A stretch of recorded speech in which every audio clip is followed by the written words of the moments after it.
Taurus, Virgo, Capricorn, tignan po natin kung ano ang kapalaran mo ngayon. Keep in mind po na ito ay general reading lamang, so hindi lahat ay makaka-relate, so be open-minded. Sa mga hindi pa po nakasubscribe dito sa ating channel, please subscribe na po kayo and pa-like na din po ng ating video. At sa mga nais pong mag-avail ng ating private readings, ng ating Evil Eye Amulet Necklace at ng ating Tiaras Bracelet, makikita nyo po yung link sa description box. Tarot Intentions by Aliana Reyes.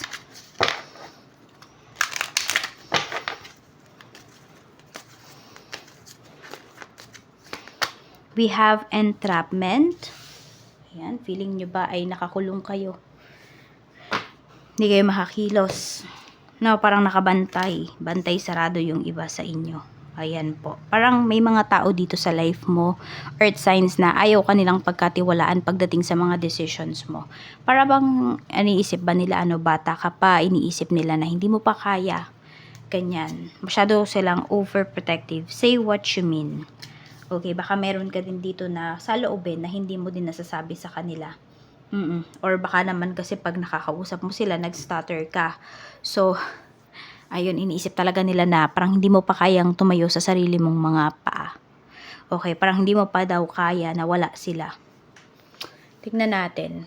Or pwede rin naman, yung iba po sa inyo ay ano po yan. Ganyan naman yung pakiramdam ninyo pagdating sa mga anak ninyo. Kasi baka naman meron dito, malalaki na po yung mga anak ninyo, pero sa inyo pa nakapisan. Or baka meron na nga may asawa dyan, pero alam mo yun, yung dapat sarili mo na lang iniintindi mo.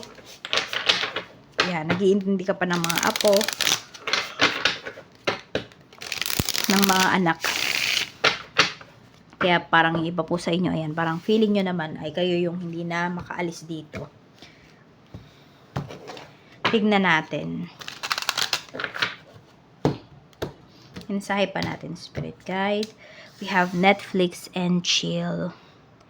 Ayan po, marami sa inyo dito, parang sana paano na lang kayo, pa chill na lang kayo, hindi ba? Hindi nyo magawa. We have stubborn, kasi ang dami mong dinideal dito, ang dami mong kadeal ng mga tao, na family members, na matitigas ang ulo. So, nai-stress yung iba sa inyo. Deuces, fed up, cutting ties, walking away. So, for some of you, parang gusto nyo na lang silang iwanan, no? Hindi para kung saan pa man, kung hindi para po, matuto sila. Ayan, meron kasi mga tao talaga na habang may inaasahan sila, hindi talaga sila kumikilos. Earth signs, Taurus, Virgo, Capricorn. So, baka may mga ganyang tao sa life mo na, pag nandiyan ka talaga, hindi talaga sila gagawa ng paraan para mabuhay sila ng pang kanila, ng pang sarili nila. Hindi nila ibibigay yung best nila. So, iba po sa inyo dito, pagod na po kayo. Ayan, kasi pwedeng wala man lang nakaka-appreciate din sa inyo dito. Kahit family members nyo pa po yan, pag nakikita nyo toxic na at nagta-take advantage na po sa inyo, maybe it's time, no? It's time talaga na you cut ties na with them. Tingnan natin. Parang block mo muna yung mga communications ninyo. We have 3 of Swords. Okay. O, meron naman dito may third party. Or nasa isang third party situation kayo. Yan o. Ang toxic ng paligid mo. Yan yung pinapakita dito. Ang toxic ng paligid mo, earth signs. Kaya din siguro yung iba sa inyo, gusto nyo na lang siguro talagang magpakalayo-layo. Nasa isang sitwasyon ka talaga na hindi ka na masaya. Tingnan natin pagdating naman sa work. Pagdating naman po sa trabaho, Spirit Guide, tignan natin. Pagdating naman sa work, we have King of Pentacles. You see, maganda naman yung kita mo. Diba? You have the money naman. Kaya mo talagang maging independent. Kaya mo talagang magsolo. We have the High Priestess. Ayan po. Madami ka pang goals pagdating dito sa work mo. Ayan, makukuha mo naman po siya. So, kung may tina-target ka bago matapos ang taon or early next year, makukuha mo talaga siya. Tingnan natin. At saka nakikita ko dito na ma-maximize mo naman yung kinikita mo pagdating sa trabaho. Kaya may kinapupuntahan talaga siya. Pero alam mo, nung una talaga, halos wala po kayong naiipon kasi puro family yung iniisip ninyo. Masaya kayo na tumutulong, pero siguro natauhan na din yung iba sa inyo. Sa negosyo naman, we have King of Swords. Tapos, meron tayo ditong Two of Cups. Okay? So, marami po sa inyo, no? Kung meron kayong person, no, na magaling na pagdating sa negosyo, wag nyo na pong pakawalan yung tao na yan. Or sabihin natin, you have staff talaga na mapagkakatiwalaan mo, ganyan. Wag mo pong pakakawalan yung tao na yan. Alagaan mo talaga siya kasi napakalaki po ng matutulong yan sa'yo. Ayan. Kasi ito, kahit wala ka sa negosyo, kahit di ka nakabantay dyan, yung tao na to, super honest talaga sa'yo. Loyal talaga siya sa'yo. Yes, kaya swerte po yung iba sa inyo, earth signs, no? Kung may business kayo, tas may staff kayo na ganito ka-dedicated sa trabaho, ganito ka-loyal. Yan po, isa din yan sa mga magpapaunlad po sa inyo. Kaya alagaan po ninyo yung mga tauhan po ninyo. Tingnan natin. Okay naman po yung sales ngayong araw. Ayan, may maka-close deal kayo dito. Hindi ko kasi alam kung malakihan ba yung presyo ng mga binibenta po ninyo, ganyan. Pero parang isa pa lang, isa or dalawa dito, quota na po kayo. Tignan natin, pagdating naman po sa kaperahan, we have Queen of Swords. Tapos meron tayo ditong Two of Wands. Okay, so ito, meron dito pinapakita, pwedeng nasa ibang bansa. So kayo ba ay may naipon na? Yan po, para sa mga nagtatrabaho dyan sa ibang bansa. Meron naman yung iba po sa inyo, pero mabagal.